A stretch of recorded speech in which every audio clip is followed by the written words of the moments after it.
Kananga Yesu Yoleyo Nela Kanga Ofana Pembenya Papa Okata Makambo Nangai. Tu es un voleur. Et les gens donnent. Mais ils ne devraient pas donner. C'est pourquoi je leur dis, quand un prédicateur t'appelle pour donner, pour te demander l'argent chaque mois, régulièrement, comme si c'était un droit, non. Et en plus, il n'est même pas ton prédicateur. Ouais, tu n'es même pas dans la même église que lui. Il ne te prêche pas la parole au quotidien. Mais il a le droit de... Il réclame l'argent. Ça, c'est quel courage. Je l'ai dit, je n'ai pas honte de le dire. Nous commençons à faire honte à l'évangile. Aujourd'hui, comptez le nombre de groupes WhatsApp qui sont créés. Vous pensez que ces groupes de WhatsApp sont créés pour faire la propagande de l'évangile? Non. Il y a des gens qui créent des groupes WhatsApp pour que lorsqu'il prendra des contacts, des gens qui sont en Europe, en Amérique, en Asie, maintenant il commence à les appeler inbox pour demander l'argent.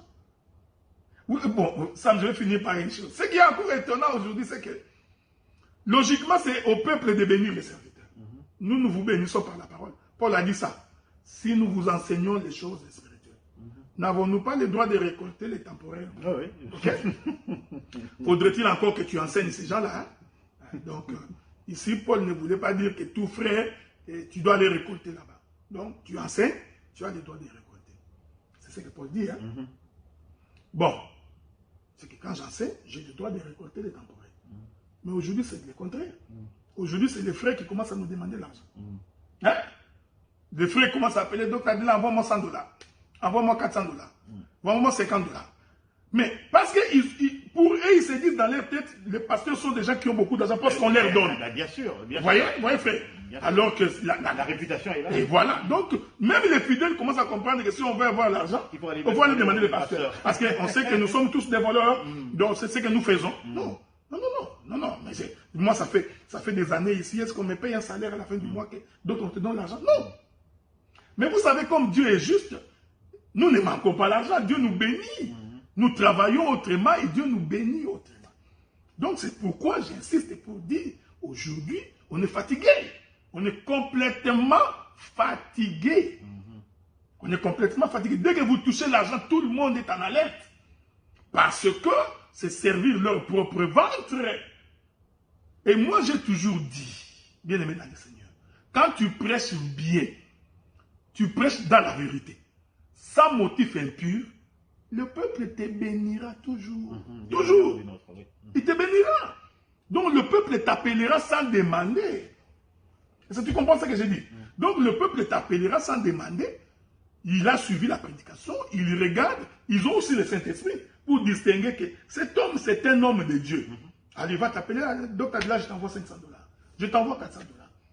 Ok? Et je les prends, je les mange volontiers. Mais dès que j'ai pris ça, il y en a d'autres, dès qu'on lui envoie 300, il lui fait de la personne qui lui a envoyé 300 un terrain de récolte. Donc il commence à appeler le même frère chaque mois. Frère, envoie-moi aussi des 100. Parce qu'il t'avait donné 300. Non, mais regardez-moi ces choses. Regardez-moi ces choses. Donc dès qu'il sait que ce frère-là m'avait donné 500, chaque mois maintenant il commence à demander à ce frère-là, envoie-moi 100, envoie-moi 50, envoie-moi 30. Du voleur. Et l'on prétend qu'on est ministre de Dieu. Mais ça c'est aussi contre la doctrine. Un prédicateur mendiant, c'est contre la doctrine. Enseigner au peuple la manière de donner. Donner l'enseignement de façon désintéressée. Si le peuple est enseigné, si tu as le Saint-Esprit, si le Saint-Esprit est dans cette église-là, les gens donneront. Ils donneront librement. Donc, mais si vous forcez, ça nous prouve qu'il y a quelque chose qui ne va pas chez vous. Qu'est-ce que vous pensez de ces quelques affirmations? Il y a peu de riches parmi les chrétiens. D'ailleurs, la Bible dit, hein, il ne faut pas qu'il y ait parmi vous des hommes. Il n'y a pas beaucoup de riches parmi vous. Ah oui? Donc en fait, c'est fait exprès. Mais vous savez,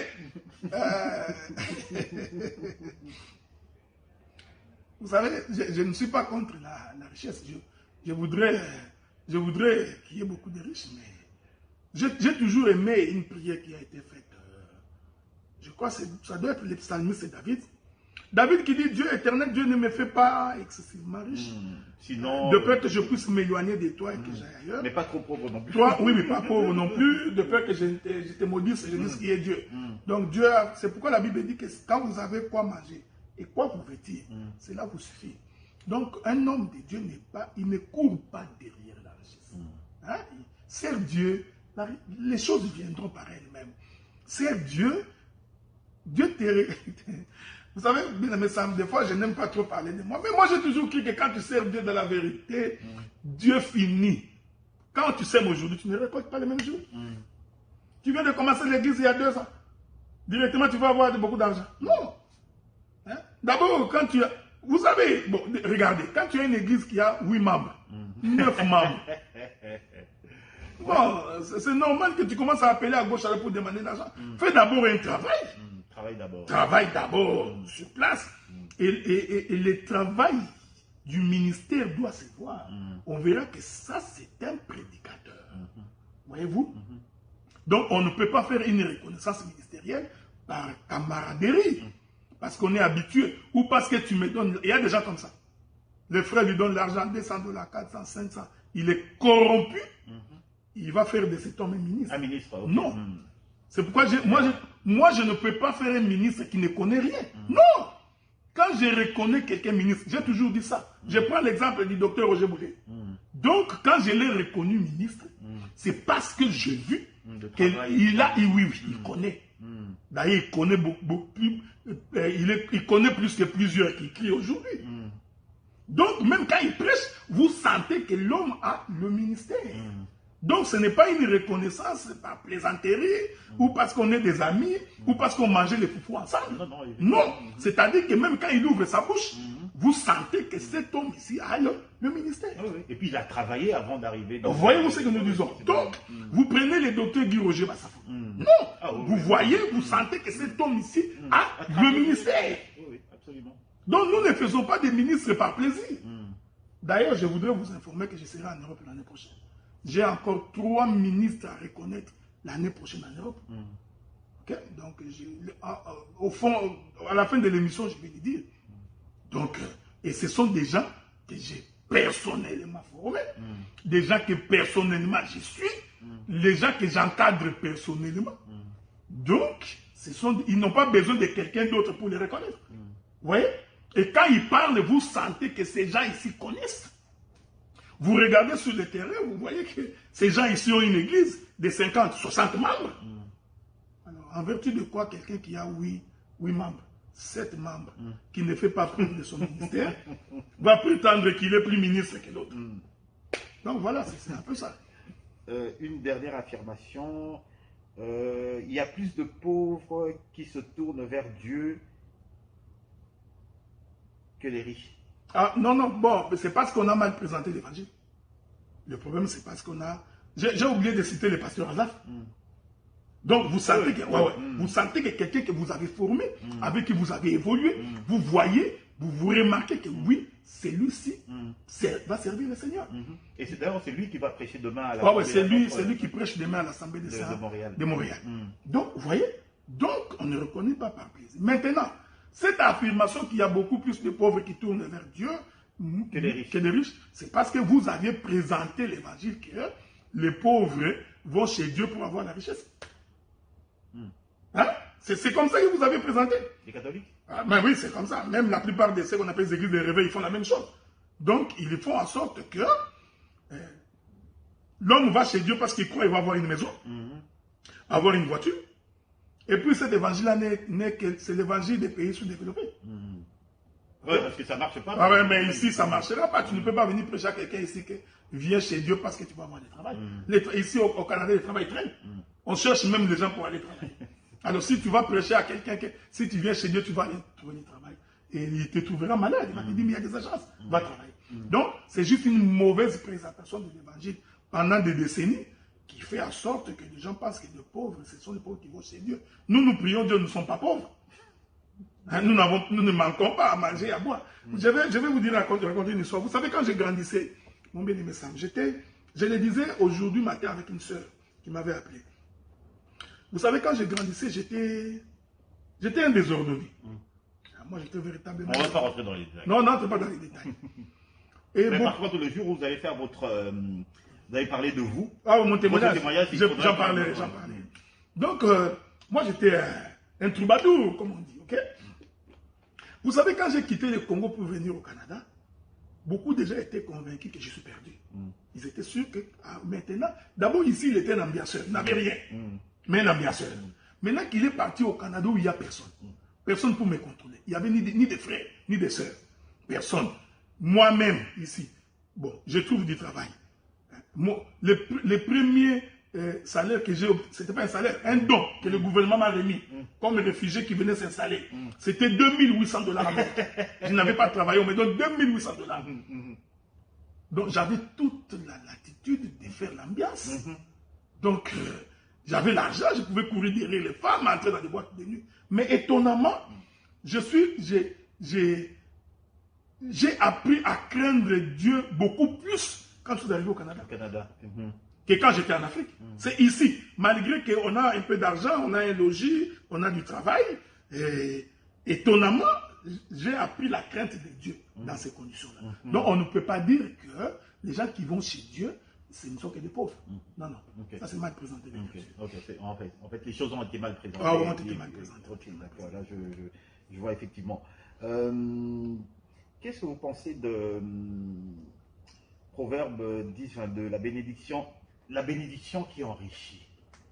Parce qu'il y a souvent des gens qui disent, oui, c'est la bénédiction de l'Éternel qui enrichit, suivre nos cas. C'est quoi, en fait, qu'est-ce qu'elle veut dire, au fond, cette parole-là? Montre-nous les pères, cela nous suffit. Quand Proverbe dit, la bénédiction de Dieu qui enrichit, il ne faut pas finir le verset là. Il dit, et elle ne se fait suivre d'aucun chagrin. C'est ça. Cela veut dire que quand on a la bénédiction de Dieu, cela te suffit. Tu n'as pas de chagrin. Or, la vraie bénédiction qui ne se fait pas suivre d'aucun chagrin, c'est la vie éternelle. C'est pourquoi ça n'a rien à voir ça n'a rien à voir avec avec regarder. Mais il y a des gens qui ont beaucoup d'argent, ils ne dorment pas. Ils sont allés voir des marabouts. Mais la nuit, il ne peut pas fermer les yeux. Parce qu'il entend le voix en train de parler. Il y a des gens qui se sont mariés, mais ils regrettent d'être mariés. Bon, ben voilà, justement. Sur les émissions, dans tous les réseaux sociaux, il y a mon épouse qui suit une émission qui s'appelle, une certaine dame qui s'appelle Coach, je ne sais pas quel est son nom. Alors, un jour, nous étions dans l'auto, il a mis l'émission, j'ai suivi. Mais toutes les personnes qui appelaient dans cette émission-là se plaignaient du mariage. Hein? Les hommes se plaignent des femmes, les femmes se plaignent des hommes. Donc, à un moment donné, tu te poses la question, mais pourquoi ils se sont mariés? Et on parle bien encore des gens on est dans la maison. On est dans la maison. C'est-à-dire que, vous voyez, donc on ne peut pas dire que le mariage est une bénédiction. En réalité, la bénédiction, c'est la personne qui a cru à Jésus. Le fait que moi, je suis chrétien, je crains Dieu, Dieu la vie éternelle. Ma femme est une chrétienne qui craint Dieu, elle a la vie éternelle. Notre mariage est devenu une bénédiction parce qu'en fait, le chagrin ne vient pas parce que nous craignons Dieu.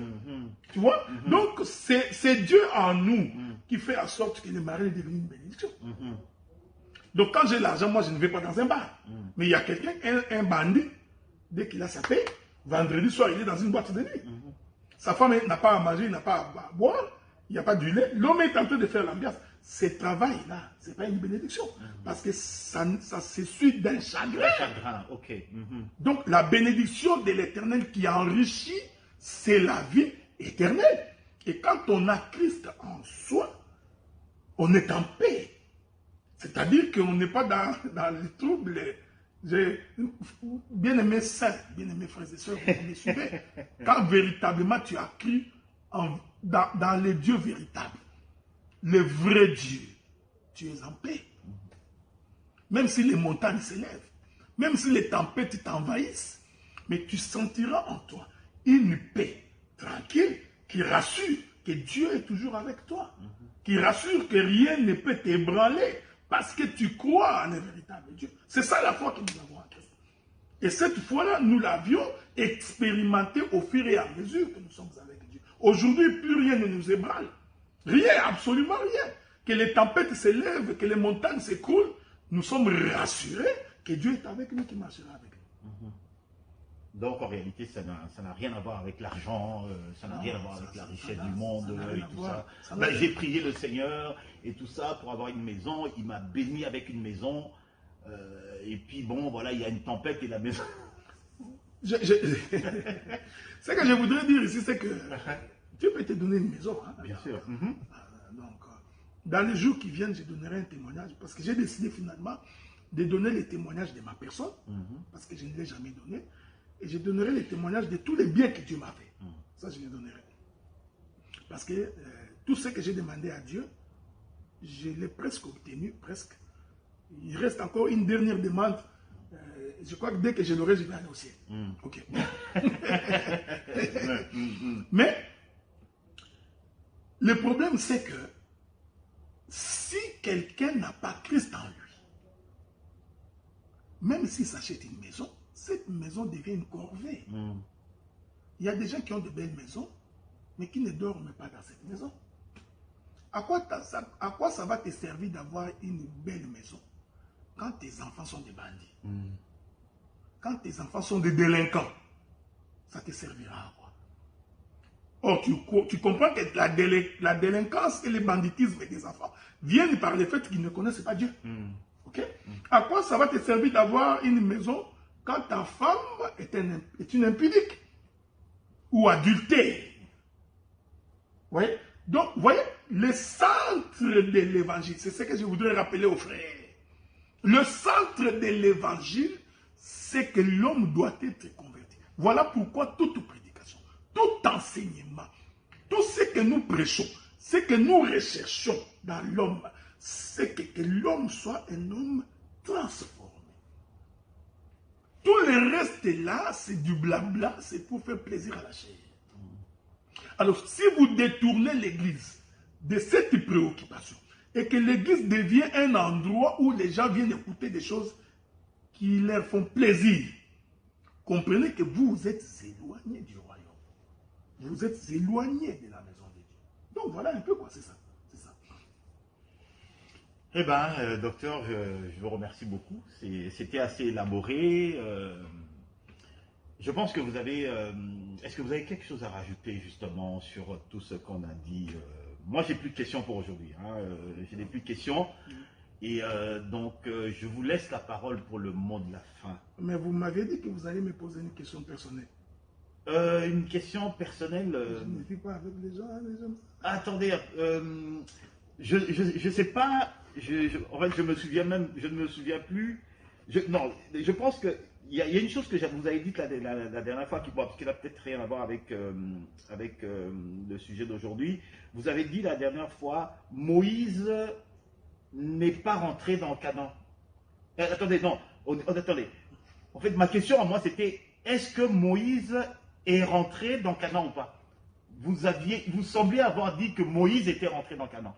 Je vais répondre à cette question-là, oui. Mais j'avais quand même voulu la question que vous m'aviez posée en privé. Parce qu'il paraît que l'on m'accuse... Ah oui, non, je vais revenir, c'est ça. Répondez d'abord à celle-ci. Okay. Parfait, merci beaucoup, bien-aimé Sam. Merci de m'avoir rappelé d'ailleurs, effectivement, il faut Moïse, physiquement comme ça, oui. Moïse n'est pas rentré dans Canaan. Mais dans la prophétie et dans la révélation, Moïse est entré dans Canaan. Canaan, c'est la terre promise. Exactement. Canaan, c'est l'image du ciel. Hein? Donc, dans les langages symboliques et paraboliques, Canaan représente le paradis. Dieu nous a appelés du monde pour que nous entrions au ciel. Mais quand vous lisez votre texte, la Bible dit que lorsqu'ils sont arrivés en deçà du Jourdain, Moïse va monter sur une montagne, parce que l'Éternel l'avait appelé. Moïse fera la répartition de tout le territoire de Canaan. Et l'Éternel va dire à Moïse que tu mourras ici. Hein, parce que Moïse est mort sur une montagne. J'avais donc expliqué que cette mort de Moïse sur la montagne, c'est la mort de Christ sur la croix. Ok? À ce titre-là, physiquement, Moïse n'est pas rentré dans Canaan. Mais, quand vous faites un retour, vous allez voir que Moïse dit à Dieu, si tu veux tuer son peuple ici, efface mon nom dans les livres de vie. Donc Moïse était rassuré qu'il est déjà en Canaan. Ok? Donc il était rassuré qu'il est déjà sauvé. Mais dans la révélation, nous comprenons que Moïse qui rentre dans Canaan, c'est Josué et Caleb. Ok? Je voudrais ici prendre une portion de l'écriture. Nous sommes dans le livre des Jean, je crois le chapitre 17. Jésus regarde les disciples. Ça, c'était avant sa mort. Hein? Il leur dit, encore un peu de temps. Le monde ne me verra pas. Mais vous, vous me verrez. Il continue. Je prierai le Père qui vous envoie le Saint-Esprit. Le Saint-Esprit, le consolateur, viendra avec vous. Il sera avec vous jusqu'à la fin du temps. Il continue son discours. Il dit, le monde ne me verra pas, mais vous, vous me verrez. Parce que je suis avec vous et je serai en vous. Il n'avait pas très bien compris d'ailleurs. Il n'avait pas compris. Donc, Jésus disait, quand bien même que je mourrai, donc je ne serai plus avec vous, mais je serai en vous parce que c'est le Saint-Esprit qui est en vous. C'est pourquoi nous disons, dans la révélation, quand Moïse meurt sur la montagne, c'est l'image de la croix.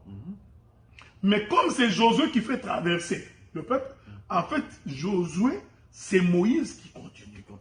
C'est pourquoi la Bible dit que Josué, c'était le serviteur fidèle de Moïse. Hein? Parce que Josué était le serviteur de Moïse. Voilà. Alors, pour justement cette question-là et tout, il semblerait, hein, donc je dis bien il semblerait, que vous avez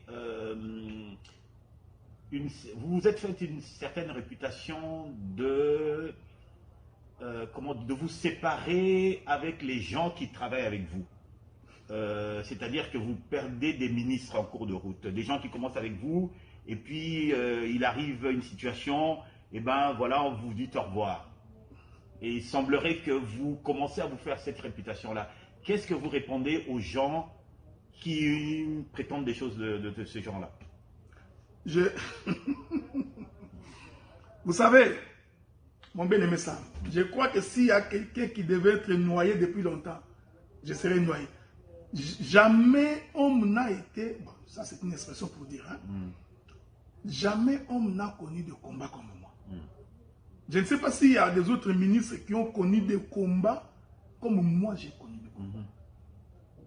Et je crois. Vous, personnellement, en fait, ils combattent l'œuvre que vous faites, ils vous combattent vous personnellement. Non, en fait, non, laissez-moi parler. Je crois que c'est personnel. Je crois que c'est personnel. Je n'aime pas trop parler de moi-même. Je crois que dans cette génération, nous sommes quand même parmi les quelques rares ministres qui avions fait un grand travail. Aujourd'hui, si les gens m'appellent, les gens m'invitent, ce n'est pas à cause de mes beaux yeux. Les gens m'invitent, ils m'appellent par considération du travail que j'ai fait. Parce que j'ai entendu des gens se plaindre en Europe. Comment lui doit quitter le Canada pour venir reconnaître les ministres ici. Ce n'est pas moi qui me fais inviter. Ok? Je ne me lève pas un matin, je dis invitez-moi. Si les gens nous appellent, c'est parce qu'ils ont de la reconnaissance par rapport au travail que nous avons fait. Il y a beaucoup de gens qui prêchent aujourd'hui cet évangile dans la diaspora. Beaucoup. S'il était question que je cite les noms des personnes qui m'ont entendu, que j'ai formées, qui prêchent, je dirais de façon abusive, pour qui je suis comme un père, je vous dis que le nombre est grand. Et je crois que cela m'a attiré beaucoup de combats. Ça, je le sais. Beaucoup de gens n'apprécient pas. Lorsque je fais un déplacement, par exemple, je donne un exemple, je m'en vais en Europe. Il y en a d'autres qui ne veulent pas voir ma tête en Europe. Est-ce que vous pensez que c'est parce que je suis mauvais? Non. Parce qu'ils se disent, et même ils déclarent, pourquoi doit-on l'inviter alors qu'il y a d'autres ministres ici? C'est de la jalousie pure et simple. Parce que ce n'est pas moi qui demande d'y aller. C'est comme j'ai dit là. J'ai même entendu quelqu'un qui dit, s'il vient encore ici reconnaître des ministres, nous allons l'excommunier. Nous nous posons la question, Sur base de quel évangile, quelle conception, quelle doctrine? Je ne savais pas que ce terme-là était Non, mais regardez, ce sont des termes qui viennent des protestants et des catholiques. Mais ça a quand même une signification. Je vais les laisser comme ça. En vertu de quoi? Sur base de quoi? Les frères que moi j'ai formés, que vous n'avez pas formés. Des frères qui ne se reconnaissent pas en vous. Vous voulez en tirer la paternité parce que vous habitez la même contrée. J'aurais bien compris. Je vais donner un exemple, ok? Nous sommes ici dans... Juste avant de continuer, docteur, est-ce que par là on doit comprendre que, par exemple, vous formez quelqu'un qui appartient, par exemple, à une église locale bien déterminée en Europe, et tout donc qui est sous un pasteur? Vous le suivez. Ah non, ça je ne peux pas faire. Ah ok, d'accord. Ouais. Okay, entendons-nous bien. Ah ouais, ça je ne peux pas faire ça. Ok, d'accord. Est-ce que vous comprenez? C'est-à-dire que si un frère est dans une église parce que son pasteur l'a encadré, c'est ça, c'est pas sûr de le reconnaître. Bien. Ok? Bien. Vous comprenez ce que j'ai dit? Mais il y en a d'autres que vous n'avez pas encadré. Que vous n'avez pas, qui n'ont pas l'enseignement que vous avez, qui ne se reconnaissent même pas en vous. Vous comprenez ce que j'ai dit? Donc, des frères comme ça, qui lorsqu'ils commencent l'œuvre, c'est vous qui leur dites, voici comment on procède, voici comment on fait, voici comment on gère l'église. C'est vous qui leur donnez la manière de couper l'animal. Même quand ils prêchent, aujourd'hui c'est facile, hein? Il suffit qu'un prédicateur ouvre sa bouche pour prêcher. On peut dire, celui-là il a suivi le docteur Aguilar. Pourquoi ils le disent? Parce que l'empreinte, vous ne pouvez pas échapper à l'empreinte. Effectivement. C'est vous comprenez ce que je dis? Donc l'empreinte, on ne peut pas échapper. Alors, on doit me traiter de mauvais pour le frère que j'ai personnellement formé. Un frère comme Yannick Kamouzé, qui est au Strasbourg, est-ce qu'on peut me refuser ses droits? Parce que vous ne l'avez pas formé. Nous avons des frères à Brazzaville et Kosso, il y en a beaucoup. Donc, mais ce que je ne peux pas faire, c'est d'aller dans une église locale où il y a un frère, je le retire de cette église locale pour faire de lui ministre. Non. Donc, et ça, les gens trouvent que je suis mauvais. Non. Donc, vous comprenez que on ne peut pas. C'est comme je suis ici. S'il y a un ministre en Europe qui suit un frère qui est ici à Ottawa, qui ne prie pas probablement avec nous, et que lui décide de venir faire les reconnaître ministre, pourquoi moi je vais me poser? J'ai toujours dit ceci, frère. C'est une expression. Le riche n'envie pas les pauvres. Ça, c'est la loi de la nature. C'est les pauvres qui envient les riches. Tu ne verras jamais un riche critiquer un pauvre. Mais le pauvre, lui, va critiquer les riches. Je ne dis pas ça pour minimiser les riches. Je voudrais dire que, généralement, les gens qui n'ont rien, ils ont tendance à aller critiquer ceux qui ont. Tous les combats que j'ai, c'est la grâce que j'ai. Et cette grâce-là, je ne l'ai pas demandée. Je ne les force pas. C'est une grâce que Dieu m'a donnée. Si vous voulez combattre, allez combattre contre Dieu. Donc, moi, je ne fais pas une campagne contre les frères. Donc, je me laisse entraîner par le Saint-Esprit. Alors, que des hommes se réunissent et qu'ils disent que venir... Écoutez, les gens qui vont... Regardez, comme on est ici. Si quelqu'un t'abandonne, il va aller ailleurs. Il a compris que tu n'as rien. C'est comme qui dirait, quelqu'un qui va manger chez les voisins. Mais ce n'est pas de sa faute. Parce qu'il sait que dans votre maison, vous ne préparez pas bien. Faites un effort d'abord de bien préparer. Faites un effort de servir Dieu dans la vérité. Faites un effort de vivre véritablement la vie de Dieu. Les gens viendront à vous. Il y a des gens qui vous ont abandonné pendant la marche? Non, c'est ce que je voudrais dire. Donc, ici, j'ai dit d'abord ceci. C'est pourquoi moi, je ne me plains pas. Moi, bien aimé dans le Seigneur, je ne me suis jamais plaint. Moi, je ne me plains pas. Parce que je sais en quel Dieu je cru. Je crois à la grâce que Dieu m'a accordée. Je ne me plains jamais.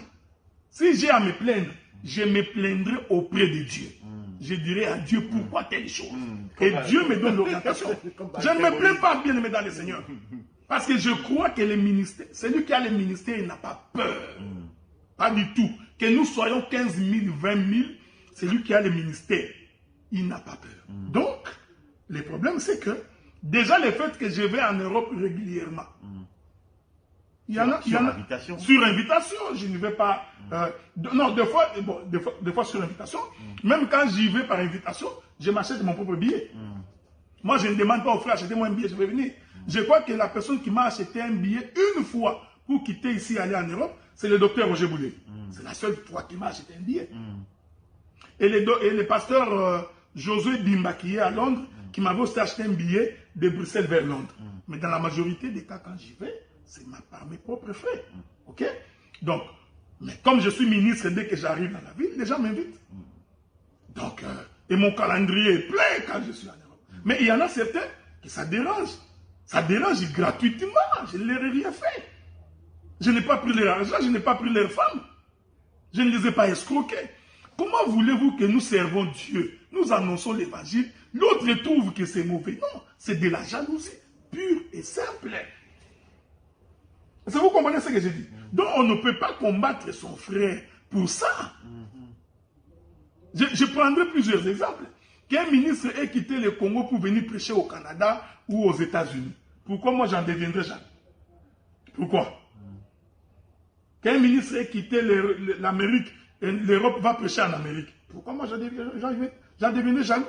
Jusqu'au point d'en faire une émission. Si les ridicules pouvaient tuer, heureusement les sorciers, les ridicules, ils n'ont pas même vu, ils n'ont pas vu ça. Donc, quelqu'un qui dit, bon, le docteur Adela, quand il va, s'il vient encore reconnaître quelqu'un ici, on va l'excommunier. Mais regardez, mais vous allez m'excommunier. Attendez-vous que, déjà préparez vos papiers pour m'excommunier parce que je vais venir. Je viendrai, je reconnaîtrai les gens que moi j'ai formés. Si ce sont vos enfants, eh bien, refusez-moi la paternité, je comprendrai. Mais quand ces gens-là ne vous aiment pas, ils vous ont rejeté. Alors, en quoi est-ce que je suis devenu votre ennemi? Donc, est-ce que vous comprenez? Donc, les gens ont la prétention, une prétention exagérée. Donc, ils ont bien menacé de vous livrer à Satan. Ah, mais qui me livre à Satan. Et puis, nous ferons un enseignement sur la manière dont on livre quelqu'un à Satan. Vous ne pouvez pas livrer à Satan quelqu'un qui n'est pas dans votre église locale. Non. La seule chose que vous pouvez faire, si vous n'aimez pas ma tête, ne me donnez pas la chair chez vous. C'est simple, non? Oui, c'est bien. Ah oui, refusez-moi la chair. Dites seulement que le docteur Adela ne prêchera jamais ici. Wow, bien sûr. Mais vous ne pouvez pas me livrer. On ne peut pas livrer comme ça Satan, non. Tout ça à cause d'une jalousie. Ça leur dérange, non. Donc, soyez en paix. L'année prochaine, je viens. Et je vous informe que je viens pour reconnaître les ministres. Donc, il y a un problème d'argent et tout. La cupidité. Mais non, regardez. Il y a un problème de jalousie. Quoi d'autre? Mais regardez, c'est ce que je disais dans mon intervention. Vous voyez, il y a d'autres gens, ils voient bien que les frères ont la grâce. Les frères, les simples frères ont la grâce. Ils prêchent bien. Ils réunissent les peuples. Vous voyez l'église prospérer. Ils sont d'ailleurs plus nombreux que vous. Ça devient très dangereux quand un disciple commence à conduire l'église mieux qu'un pasteur, qu'un ministre. Là, il faut vous poser la question. Quand un disciple a la capacité de réunir 50 personnes, 60 personnes, toi, ministre, 8 personnes, 4 personnes, 5 personnes, quelque chose ne va pas. Mettez-vous en question. Maintenant, vous voulez que ces frères-là demeurent disciples pour que vous leur demandiez l'argent tout le temps. Vous voyez? Non, tu vois, la dîme doit être donnée au ministre.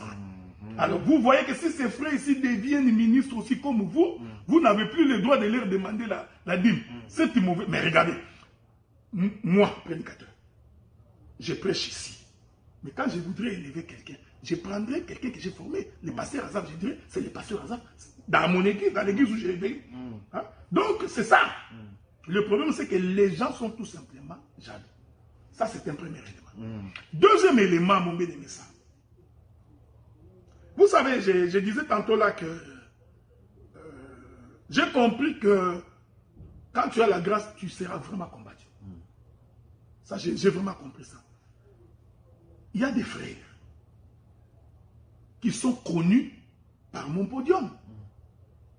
Il y a des frères qui sont connus. Il y a des frères que personne ne connaissait. avant de passer dans mon podium. Parce qu'eux-mêmes reconnaissaient que non. Le podium du docteur Adenard, Dieu l'a fait grâce. Il est suivi. Si je passe par là, je serai reconnu. Sans prétention. Hein? Sans prétention. Et puis ce n'est pas mauvais. C'est comme ça que j'ai cédé mon podium à beaucoup de prédicateurs. Ok, d'accord. Oui, beaucoup de prédicateurs. Avec plaisir d'ailleurs. D'ailleurs, avec plaisir. J'ai fait même la promotion de leur ministère. Je l'ai fait. Parce que moi, je considère que quand tu as la grâce, tu soutiens les autres pour qu'ils soient aussi connus. Ce n'est pas mauvais. Aujourd'hui, j'en parle parce que tu me poses la question. Je ne voulais jamais en parler.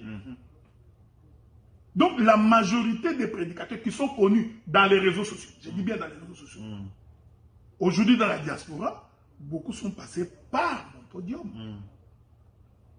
Nous pouvons faire l'expérience aujourd'hui, Sam. Aujourd'hui, Sam, là, on te connaît. C'est par mon podium.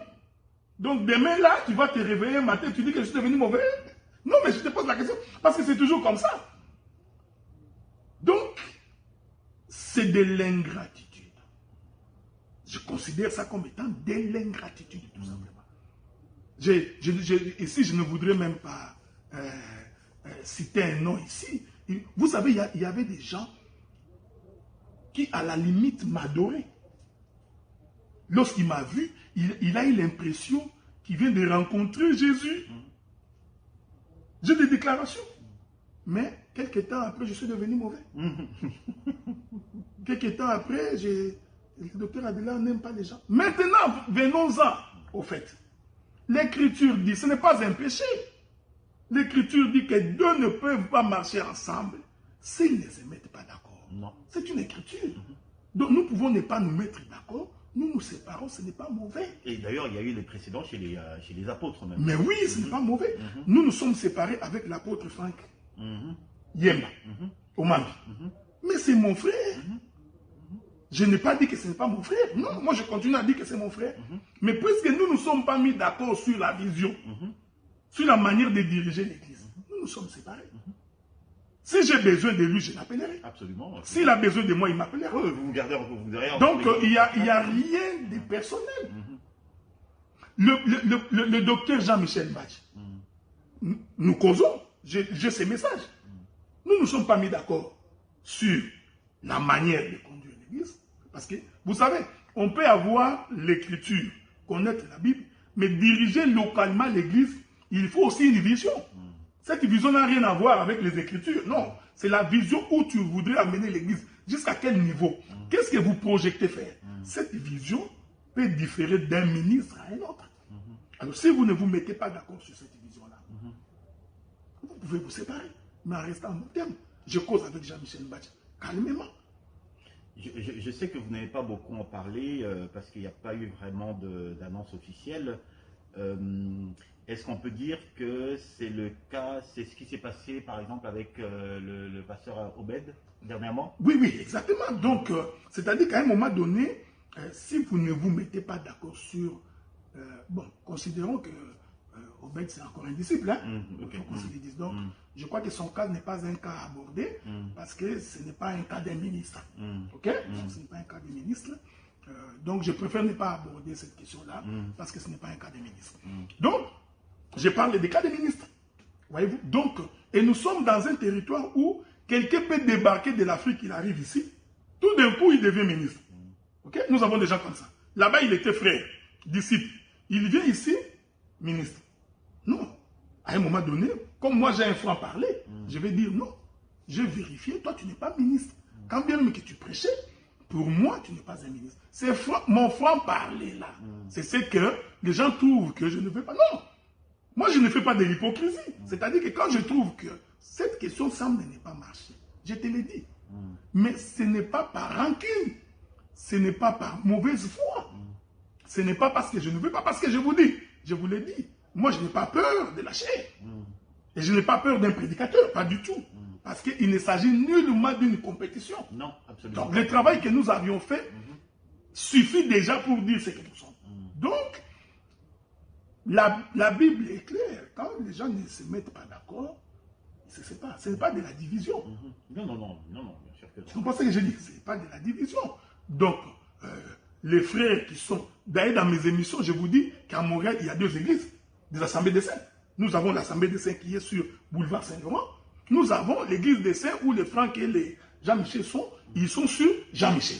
Donc, les gens sont libres de partir où ils veulent pour servir les seigneurs. Ça, ce n'est pas un problème. Oui, bien sûr. Donc, comme nous sommes à Ottawa, si quelqu'un se prépare à commencer une église, il peut commencer. L'Écriture dit ceci, que les gens prêchent par mauvaise intention, par motif impur, par cupidité, par sainteté, il n'en reste pas moins Christ est prêché. Christ est prêché tout de même. Oui. Donc, on ne peut pas se battre pour ça. Donc, j'ai un principe, moi, que j'ai dit clairement, ouvertement ce que je pense. Donc, si quelqu'un trouve que... Écoutez, bien-aimé docteur Adela, dans la manière dont tu présentes les choses, je trouve que moi, ça ne m'arrange pas. C'est parole. Malheureusement, comme je suis l'aîné dans la vie, comme c'est moi qui ai commencé, pas seulement moi. Donc j'ai toujours dit, dans les témoignages de l'Assemblée des Saints d'Ottawa, nous l'avions commencé avec l'apôtre Adolphe de Saint-Jean. Nous l'avions d'ailleurs commencé dans sa maison. Vous comprenez ce que j'ai dit? Donc, sur le chemin, il s'est fait que nous nous sommes séparés. Chacun fait son chemin. Et ça reste un frère bien-aimé. Donc, vous voyez, je cite son nom sans me gêner. Et il sait que si nous nous croisons, nous allons nous parler. Donc, même quand il a connu un accident, je l'ai appelé. Donc, pour moi, il n'a jamais été question de raquer. Pourquoi? Parce que je sais que j'ai des ministères. Je sais que Dieu me fait grâce. Et je ne me bats pas pour ça. Vous voyez, pourtant que je ne me bats pas, je ne me plains pas. Aujourd'hui, sauf que dans la marche, aujourd'hui, mon bien-aimé ça, par expérience, en dirigeant l'église, il y a des erreurs que je ne peux plus commettre. Tu comprends ce que je dis? Donc, déjà, Dieu m'a donné le Saint-Esprit. Si je me rends compte que la personne avec qui nous voulons travailler, c'est quelqu'un qui n'est pas très sûr, c'est quelqu'un qui demain pourra partir en fissurant l'église, je préférerais qu'il parte avant. Parce que nous n'avons rien à gagner de cette manière-là. Et puis, ça c'est aussi un appel que je lance aux autres. Quand vous venez dans la ville et que vous avez l'intention, vous, de commencer une église, il faut avoir la sincérité de dire, docteur Adela, comme je suis là, Dieu m'a mis à cœur de commencer une église, je suis avec vous momentanément. Mais ne viens pas comme un renard. Donc tu es en train de ronger, essayer de trouver comment récupérer les gens qui sont faibles d'esprit pour sortir un jour, commencer l'église. Dans tous les cas, je n'ai pas peur de ça. Je n'ai pas peur de ça parce que je sais que Dieu est toujours Dieu. On en a vu donc on n'a pas peur de ça.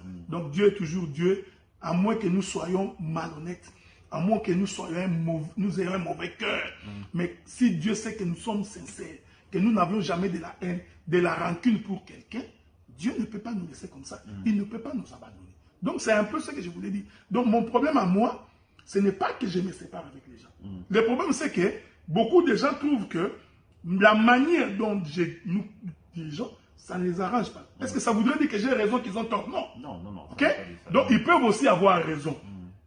Mais malheureusement, comme dans la plupart des cas, c'est eux qui viennent vers moi en me trouvant dans les terrains. Ça donne l'impression qu'ils sont partis. C'est l'impression que ça donne.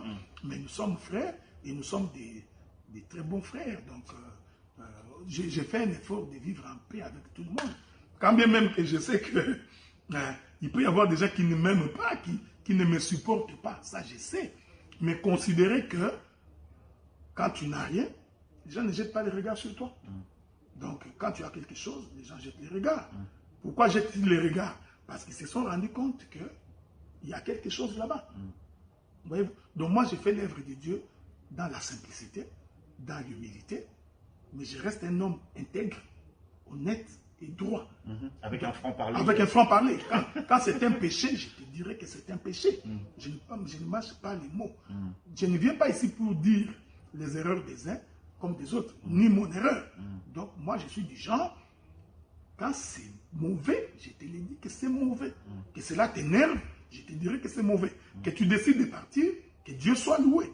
Mais je ne peux pas cautionner quelque chose que je trouve injuste.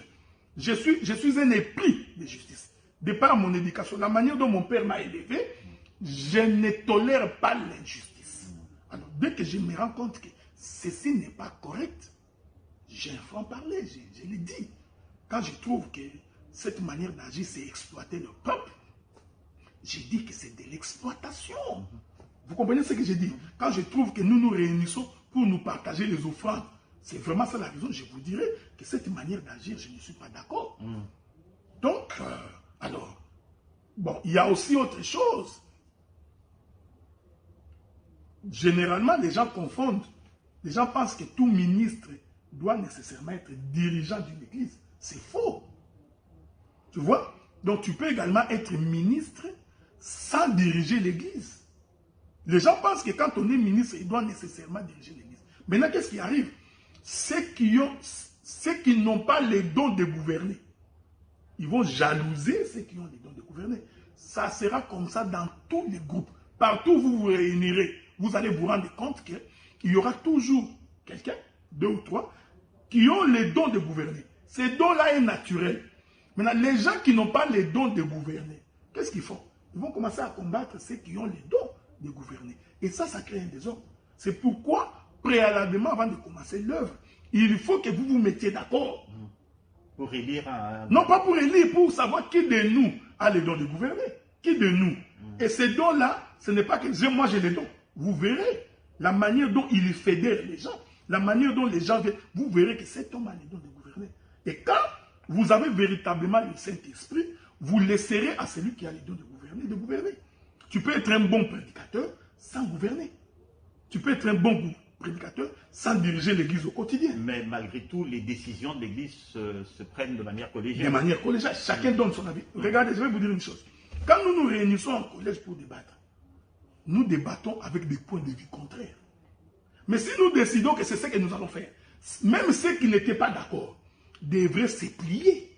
Parce que c'est ce que vous vous êtes dit. Si vous n'êtes pas d'accord, continuez à discuter jusqu'à ce qu'une option va être élevée. Alors, à un moment donné, si vous vous rendez compte que non, de cette manière, si ça ne marche pas, un ministre peut dire, non, écoutez, docteur Adela, par rapport à cette vision-là, moi je trouve que ça ne peut pas marcher. Dieu m'oriente autrement. Ce n'est pas mauvais. Comment ils faisaient les apôtres? Comment est-ce qu'il y avait, je ne me souviens pas, comment ils faisaient, qui prenait les décisions, qui avait les derniers mots? Non, mais non, il y avait personne qui avait les derniers mots. Mais regardez, j'ai toujours aimé... J'ai vu quand même le conflit entre Paul et c'était qui avait Pierre. Oui. Bon, c'était pas du genre un conflit, c'était le fait que Paul a fait une remarque à Pierre qui était hypocrite. Hein? Ah oui, il était hypocrite. Il était hypocrite, donc, et pour Pierre, ça n'a pas été un problème. Mais qu'il y ait des séparations entre les ministres, c'est monnaie courante. Même Paul l'a dit, il dit, je ne voudrais pas marcher avec tel parce que, je crois que c'est Jean-Marc. Jean-Marc m'avait abandonné lors d'un voyage, je préfère les laisser marcher avec la mais Jean-Marc était toujours son frère. Donc, que les hommes se séparent, non, les gens peuvent se séparer. Mais ce que j'ai toujours prôné, c'est que même quand nous nous séparons, mais restons quand même frères. Non, arrêtez. Et puis, bon, ça a toujours été mon point de vue. Moi, je n'ai pas l'habitude d'aller me plaindre en premier. Ça, c'est moi. Tu ne me verras jamais venir me plaindre en premier. Tu vois, tellement fait ceci. Non, non, non. Je ne le fais pas parce que je sais mon appel. Je sais à quoi Dieu m'a appelé. Et je sais que ça ne me branle pas. Donc, celui qui va se plaindre en premier, lui, il sait pourquoi il va se plaindre. Dans les réseaux sociaux. Qu'il se plaigne n'importe où il va se plaindre, qu'il se plaigne, c'est pas grave. Mais il restera toujours mon frère. Nous causerons toujours. Il y en a aussi d'autres pour qui, dès que tel frère et tel frère se sont séparés et ils mettent les foufous sur la table, ils sont contents. Donc tu vois, les docteurs Adela s'est encore séparés avec... Non, non, je ne me suis pas séparé avec personne. La séparation est une bonne chose. Je ne sais pas, c'est la division. Hein? Ça, il faut que je le dise ouvertement. C'est la division. Donc, le bien-aimé, le frère pasteur Obed, a annoncé qu'il a pris une direction. Mais où est le mal? Je ne me suis pas plaint, mais je cause avec lui. Même avant-hier, nous avions causé. Vous comprenez ce que je dis? Donc, on ne peut pas se plaindre pour ça. Ça ne peut pas être un sujet de penser que c'est la joie, tu vois. Parce que quand la haine est dedans, ça devient difficile. Il y en a même d'autres qui ont déjà récupéré l'information, ils ont appelé, vous avez encore vu? Non, vous ne voyez pas. Donc, vous voyez, nous comprenons que le combat, c'est non pas contre les frères, mais c'est un mauvais esprit. C'est un mauvais esprit. Nous pensons que plus le peuple est nombreux, c'est la gloire du roi. Donc il y ait 17, 18, 80 assemblées, mais c'est la gloire du Seigneur. Absolument. Donc on ne peut pas empêcher quelqu'un, s'il a reçu une vision, de faire l'œuvre de Dieu, de la faire. Nous allons les conseiller, l'orienter pour dire faites attention, les terrains dans lesquels vous venez, voici de telle manière, les terrains y est, faites attention de la manière dont vous pouvez. Donc, ça c'est une fausse accusation que les gens font contre sur ma personne. Je vous avais dit en commençant ici que si quelqu'un pouvait disparaître par calomnie, je serais le premier à disparaître. Parce que la manière dont je suis calomnié, c'est quand même étonnant. Donc, et puis, des fois, quand tu dis au frère, bon, tu fais telle confession, viens dans un partage, partageons. L'homme refuse de venir faire un débat, mais il continue à parler. Ouais, ça c'est vrai. Et c'est pour ça que bon, j'aime bien bien que je ne sois pas d'accord avec tout ce qu'il fait, j'aime bien, comment il s'appelle l'Ivoirien là, le Gédéon. Ouais, il dit que non, lui il va pas répondre à aucune invitation, venez débattre. Non, il a dit que tout le monde sait où il est sur le terrain. Si quelqu'un n'est pas d'accord, qu'il vienne le trouver sur le terrain et vous allez débattre. Alors, au lieu de s'occuper des Gédéons, pourquoi il va s'occuper des gens qui sont là? Gédéon est là, il vous appelle à aller combattre avec Gédéon. Allez-y. Donc c'est... je m'excuse, mais c'est avec beaucoup d'humilité, beaucoup de simplicité que je l'ai dit. Je crois que ce qui est à la fois mon point fort et en même temps ma faiblesse, c'est mon franc-parler. C'est ce qui fait ma force et ma faiblesse en même temps. Mais vous allez remarquer que ça fait un temps que je ne réponds plus aux gens. Donc j'ai décidé... C'est une perte de temps. Ah ouais, j'ai trouvé que on a mieux à faire. Donc que les gens parlent dans les réseaux sociaux, qui nous critiquent, qui nous insultent, nous avons pris la résolution de ne plus répondre. Nous avons 2 assemblées à gérer. Et je l'ai dit, sans fausse modestie, les 2 assemblées réunies, on est au-delà de 200 personnes. Donc, on est au-delà de 200 personnes. Donc, en moyenne, à Ottawa, on est à 190. Et à Montréal, ils ont dépassé le nombre de 100. Donc, nous avons un travail à faire. Alors, on ne peut plus perdre le temps dans des discussions qui, à un moment donné, si les gens que nous encadrons écoutent ça, des fois, ça risque de les affecter. Alors moi, j'ai pris la résolution. C'est de la distraction. De la distraction pure et simple. Donc, je ne tombe pas dans ces pièges-là. Donc, soyez en paix. Mais retenez que je serai en Europe l'année prochaine. Et je viendrai pour une reconnaissance ministérielle. Je reviendrai pour un travail, un service de baptême. Ce sont les gens qui m'ont appelé. Pourquoi m'ont-ils appelé? Allez leur poser la question. Donc ne venez pas vous acharner sur moi. Si ils ne vous ont pas appelé, ils ont des raisons pour lesquelles ils ne vous ont pas appelé. Appelez-les, posez-leur la question, ils vous répondront. Donc ne venez pas dire non, qu'ils ne mettent pas les pieds en Europe. Oh, mais regardez, pourquoi Dieu m'a-t-il donné la nationalité canadienne? C'était pas pour rester au Canada. Non, donc, je crois pas. Vous comprenez? Donc je viendrai parce que ce sont des enfants que j'ai encadrés, les enfants que j'ai enseignés, les enfants qui font l'œuvre de Dieu. Je viendrai, je ferai la reconnaissance ministérielle. Ok? J'informerai qui je trouve que je peux informer. C'est lui qui veut s'associer. Il vient, on fait le travail. C'est lui qui ne veut pas, il ne veut pas. Donc, il faut arrêter les intimidations. Je ne suis pas du genre à être intimidé. En tout cas, merci beaucoup, docteur, pour ces éclaircissements. Je pense que ça a été clair. Il n'y a rien à rajouter. Vous connaissez les coordonnées du docteur. Si vous voulez le contacter pour telle et telle chose, la porte est ouverte. Vous allez le voir, il sera en Europe comme il l'a dit. Si vous voulez aller débattre avec lui. Mais bon, ce genre d'intimidation, c'est pas ça qui va le museler de toute façon. Alors, mais oui, c'est vrai. Mais je voulais dire une chose. Je voulais dire une chose ici en passant, c'est que il y a un principe divin. Le principe divin,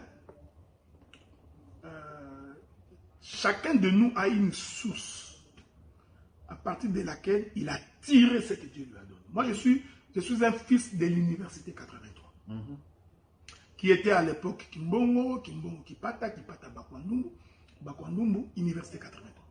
Donc, l'université 83, c'est l'évangile éternel également. L'évangile éternel. Ce sont les ministres de cette église-là qui m'ont enseigné l'évangile. Okay? Donc, j'ai là-bas les gens qui m'ont appris les ABCD de l'évangile.